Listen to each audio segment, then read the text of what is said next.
نهاية الشوط الأول بين الاتحاد والفتح، وفوز الاتحاد 3-1 وطرد مراد باتنا.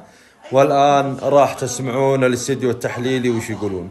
بيريغوين لعب راس حربة مكان كريم بنزيما، وصراحة إبداع غير طبيعي.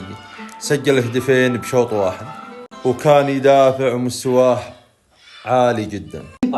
على مستوى عدد اللاعبين في ارضيه الملعب خصوصا مع طردين. الاستحواذ 57% للاتحاد و43% للفتح. يتاثر بغياب بنزيما على الاقل في هذه المباراه.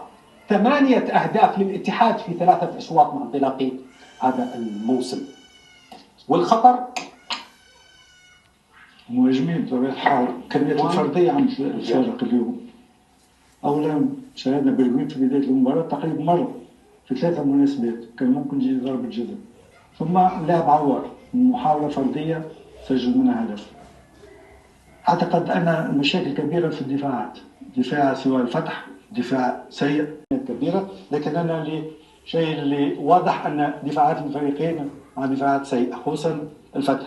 الاتحاد محظوظ انه لعب ضد الفتح وضد اخلود في اول مباراه لانه دفاعه اليوم واضح انه دفاع لما تسرع لما تلعب بسرعه، وخصوصا مع باتنا شاهدناه مره تقريب على معاد في الكرات الكل. تقريب الربع ساعه 20 دقيقه الاولى في كل كره يمر بسهوله بمعاد وتمريراته العرضيه خطيره وضيعوا فرصه وفرصتين، لكن العامل الفردي وامكانيات الفرديه للاتحاد افضل بكثير من الفتح. لما تهاجم بهذه الطريقه، لما يكون عندك فريق هجومي بهذه الطريقه، ما تتوقع ان دفاعك يكون بهذه الصلابه، لان تتكلم عن فريق سجل 8 أهداف في 3 أشواط. صحيح، يعني الاتحاد يمكن في 3 أشواط. أول أهداف الاتحاد طبعا من حسام عوار وهدفين من بيريغوين، والاتحاد الآن يعتبر أقوى هجوم بالدوري. ملعب الفتح في كثير من الحالات، لكن أعتقد أنه جدا في المباراة الهدف الثالث. اللاعب داخل أنت ما تقرر، يقرر في حكم، في مساعدين، في حكم ضار.